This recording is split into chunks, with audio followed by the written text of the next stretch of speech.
Hello and welcome. In this video, I will discuss an issue common to a molecule on Microsoft Windows. The rolling restart fails for a secondary node. The node can be started without issue from the services panel or by setting the recovery options, a tab within the properties of the service.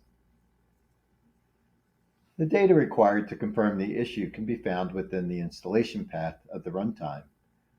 On the shared file system, navigate to the installation path /bin folder and review the restart log for the node that failed to start. The naming convention for this file is restart.nodeIPaddress.log. You can view the file with any text editor. So within the restart log, you will find entries for any action taken by the restart script. This should include entries such as get service, stop service, start service, along with the outcome.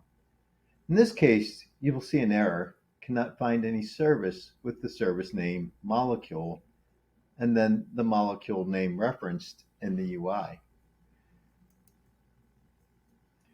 This error is a common occurrence for a recent issue discovered in the PowerShell script node-install.ps1. The script was missing double quotes around the molecule name.